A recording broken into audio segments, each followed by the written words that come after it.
I'm going to show you how to propagate this big ficus plant that has spider mites, and how to turn it into a different, and to transfer it into a different medium that will be a leca. Stay tuned.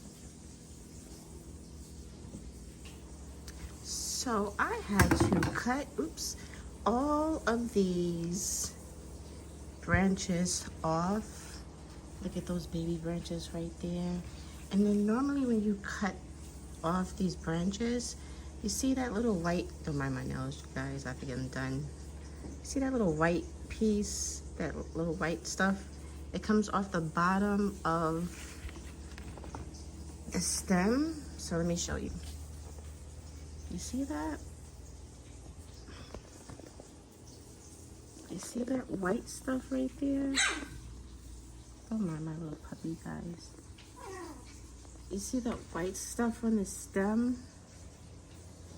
Yeah, when you cut it off, there's this white sap that comes off of the stem. And you don't really want to get it on your skin because you don't know what kind of reaction you can get from it. But I am cutting back this whole plant. I had to move it from my collections of plants over here, right? I had it right next to my ficus lyratica, and I've noticed that it was decreasing. When you notice that your leaves are doing things like this, you see that curl? And I'm wondering, like, why is it growing in like that? Yeah, that's, I had to spray it. That, it could be signs of pest. That could be signs of pest. So, in saying that, you can take a magnifying glass and you can look on your leaves because you can't really see it with the naked eye, okay? But because I don't want to sacrifice this plant anymore, because look at all of these parts. That was a branch, that was a branch. These were branches and they all fell off. Yep, I put diatomaceous earth in there and everything. So what I'm going to do is I'm going to clean off these plants. Clean off these plants and propagate them. Okay, use insecticide. That's why I have my spray bottle right here, right? It's not peroxide in there, but I do normally sometimes once a month put peroxide within the soil, you know, I hear that it really helps with your plants and stuff like that, and with whatever bugs you have. So it's more of a natural thing.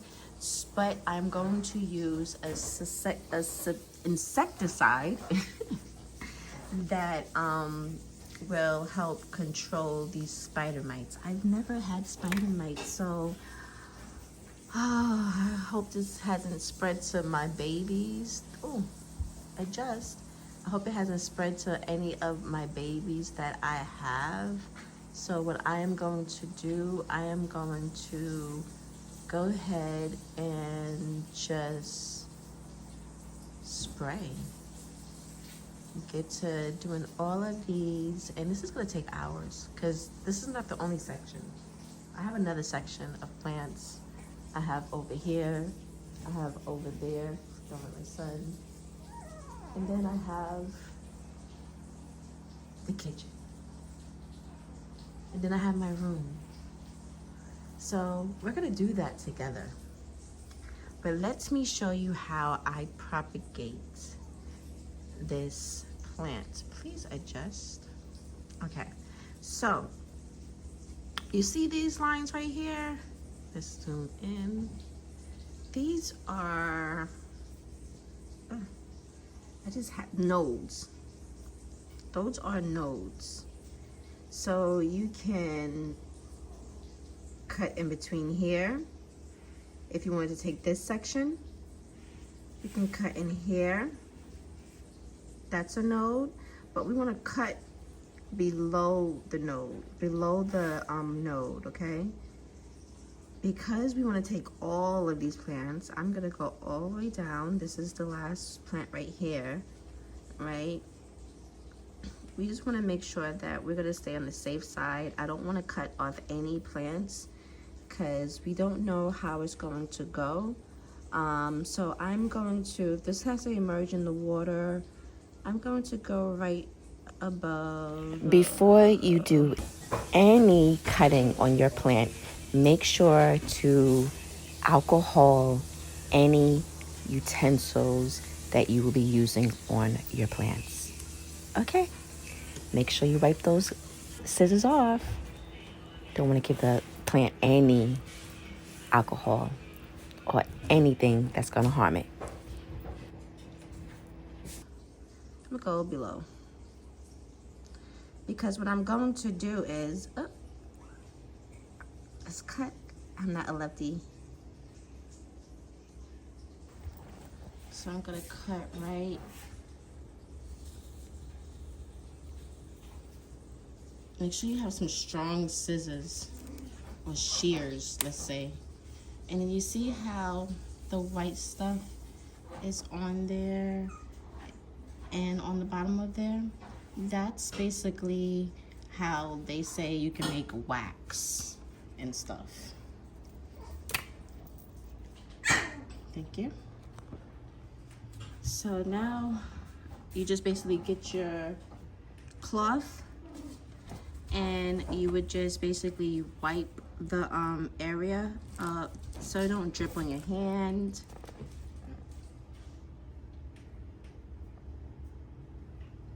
Okay, because you don't really want it to get on your skin. Thank you. And then the last one will be basically to cut that one. And then we are going to get rid of this dirt. Get rid of these dirt, get rid of this rocks, and we're gonna go into a leca. We're gonna put all of these plants into leca because dirt can be expensive. Yeah, leca may be more expensive than dirt, but leca is more reusable. And when I say leca, let me get an example. These little clay balls, please don't mind my nose again, it looks so horrible. Focus. These little clay balls, if you can see them. Yep, there you go. That little clay balls, they hold nutrition that the plant needs, just like the dirt. And you would just basically soak them before you put them in a container. I have plants now that I'll do a video on that is in leca, and those plants are thriving. So we're not gonna get rid of these right here, even though we're gonna cut this last one off. We're not gonna get rid of this. What we're gonna do is we're gonna get rid of the dirt, clean the roots off, clean the stem, because we wanna get rid of the dirt because we don't know if any spider mites is inside of the dirt. You know, we don't want to risk that and then bring the spider mites to other plants. No. So we're going to just get rid of this dirt and we are going to start fresh, hoping that these branches basically promote new, because we cut and we're propagating, we want to promote new leaves on these branches. So we're going to put everything into leca. I'm thinking, yeah, I'm gonna put this into leca as well. So stay tuned for that. Look. Right, so now that we chopped up this baby, right, and it's been a few days, we sprayed it with neem oil, we sprayed it with insecticide. Wait, actually, let me show you the two that I sprayed. Okay, so basically I mixed Captain Jack's Please don't mind that one nail. I'm trying to get them off. I mix Captain Jack's Dead Bug Bonide, trusted since 1926, okay? This is concentrated. You don't want to mix, put concentrated straight on your plants because you may have some issues with your plant, right? So what we did was we mixed it with neem oil. Boom, right? And again, you don't want to mix it concentrate. This is concentrated. And what I did, I got some warm water. It's an empty bottle. I got some warm water. I put the Captain Jack's and the neem oil in there. I didn't measure it. I just did it, poured it. I didn't pour too much because realize I'm spraying the plant. I sprayed and sprayed and sprayed all of these leaves once I got into the bathtub, okay? After spraying all the leaves, right, with the mixture of the neem oil and the insecticide, Captain Jack's, and some warm water, right? This is a peroxide bottle. When I first started, I would also put peroxide inside of my soil. But that's another video, okay?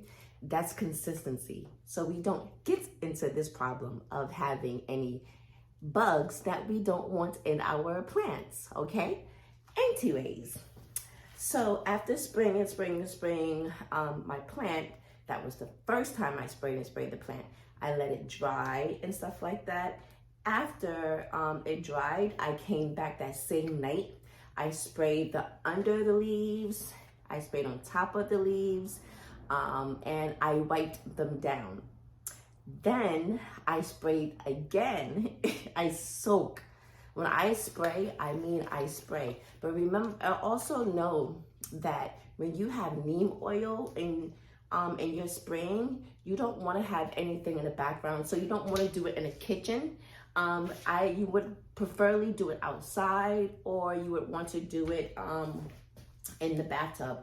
I did in the bathtub, and I sprayed, and I consistently sprayed. After the second time spraying, after the third time spraying, because I sprayed and then wiped, I sprayed again, and then I took the shower and I sprayed down these leaves, okay? We are fighting, I think it's spider mites. It could be something else. I don't know. I've never experienced any kind of mites or any kind of bugs in my plant journey, okay? So sprayed that, wiped it down, and then sprayed again, and took the shower, sprayed it with the shower, and then I sprayed it again one last time, went to bed. Next day, it was dry. I propped it inside of water, okay, because these are all cut. I propped these roots inside of water, let it just relax for a day. And then the third day, which we are here today, we just have it in water. We sprayed it this morning, okay? This rising, we sprayed it. We wipe. We took our magnifying glass. We checked the plants, right? And we just made sure that if there was any issues or we see anything else moving, we would tackle that situation. But I didn't see anything moving. Does it mean that the spider mites, mealybugs, whatever they are dead? It doesn't mean that it's gone. It just means that they're doing a good job in making sure that they don't appear while I'm trying to see. So we're going to make sure we keep this plant still away from all the other plants. I'm keeping it in my bathroom, okay? I only have one other plant in my bathroom, which was getting humidity. It was a low light plant. I'm going to move that plant out of the bathroom into my room, and I'm going to put this plant inside of the, where's my other plant? Inside of the tub for right now. Okay, most likely it's going to be on the top of over my toilet overhead. Yeah. But we're going to check it. I just changed the water today. We're going to check it. We want to make sure it grows some roots, right? Because remember, we propagated this, we cut it, right? We wanted to put this in leca because we have a beautiful, look at this one. It's gorgeous. It's in soil, right? I just have rocks for decoration and to keep the flies away. If you ever tackling flies or fungus gnats, those little gnats that fly around, then put some rocks or decorative rocks on the top, and it can help you tackle the situation. But if you get yourself some mosquito bits, which we're going to do on another video, because I have to do that. Actually, I was asking my daughter last night, where's the mosquito bits? She's like, huh? I'm like, okay, just let me go buy more. If you put the mosquito bits and get one of those laundry bags, you know, those sock bags or bra bags. Sorry for all those who's too much information. This is a little hack for you. Get one of those bags, put the mosquito bits in there, right? And realize that when you do the mosquito bits, I'm probably giving too much information because we're going to do this on a different live, on a different video. You want to make sure you're doing warm water. Don't boil the water. This has been so effective for me when I did this the previous year. I did warm water because when I first tried it with boiling water, it wasn't so effective. But each environment is different. So maybe boiling water works for you and warm water may not be as effective, but experiment, okay? This hobby is, I love it. It's my passion, you know? It may be your passion and this may be something you like. You may just found a plant that you just fell in love with and you just couldn't stop thinking about it or keep seeing it and just keep crossing your eye and like, you know, I'm going to get it. And you just need to learn how to take care of that plant in your environment. There could be so many tips on all these social medias, on YouTube, on everywhere, but you have to understand the type of environment that your plant baby is living in, okay? So we propagated that, we cut this, and we are going to put it into a location. It doesn't need a lot of light, so we're not worried about lighting. We want to keep it in warmth, right? I have my heating pad still up because winter is basically kicked and gone. It's been raining the past few days, so I've been having to play with my heat up and down and stuff like that. And I have mostly tropical plants or high humidity plants, right? And this right here, this ficus green rubber tree plant, right, is basically a tropical plant. It loves high humidity. It can stick. It doesn't have to have high humidity, but it will flourish in high humidity, okay?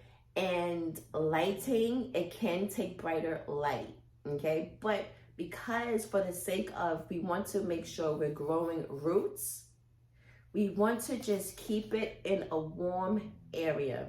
So I'm going to keep it where I have my heating mats at, and within 2 weeks, I'm going to come back and show you an update to see where we are in our water propagation before we change it to leca, okay? So queens, stay with me because this is going to be fun. I'm going to show you how this little baby right here, how we can get this little baby that's in dirt into how it can grow into leca by allowing it to grow through water first and gain water roots, okay? So let me estimate, if we give it the right conditions and the right environment, I can say maybe 4, 5, 6, maybe 6 weeks. Give and take, maybe 6 weeks. We can get this baby into some leca and it can have some nice flourishing roots. I don't know. Stay tuned, queens. But anyways, And another thing, what I have in the water, that's one more thing. When I watered the plant, what I have in there right now is some root supplement. Okay, I have root supplement inside the water. I poured it in here, and I put a little bit of liquid dirt. The liquid dirt is more of a natural organic fertilizer. So you don't have to put a fertilizer inside your plants, inside your water when you propagate, but I do a little bit, and I just tend to see that in my environment, it tends to allow the roots and the plants to grow a little bit faster. So stay tuned. We will do this, and make sure everything you do, queens, you do it the royal way. Thank you, thank you, thank you for all of you queens that have been enjoying this channel. Thank you for tuning back into this channel, Growing with Selena. Thank you for all of you queens that are new and found me across social media channels. And welcome to the community. And like, click, and share. And make sure you're following so you can be updated on all of plant love that I have. It's my passion. I truly love it. I remember when I first started doing plants, I was not successful at all. I did not have a green thumb. Red thumb. Tomatoes, please. That was it. I couldn't do anything, but now I just research, understand my environment, learn the plant, learn my environment, and get into my routine. Everyone's routine, everyone's environment is going to be different. So queens, share with another queen that is looking to flourish her plants. You know, she may be having some trouble with her plants, because that was me. I was having trouble with my plants, and I just gave up. But then I went back to the store, and I seen some plants, just going to get some other things, and it's like, oh, that's so pretty. And I did it. And I didn't give up this time. So, queens, thank you for taking the time out to just learn more about your ficus rubber plant. All right. And you will see the updated video. So make sure you're following. Make sure everything you do it the right way.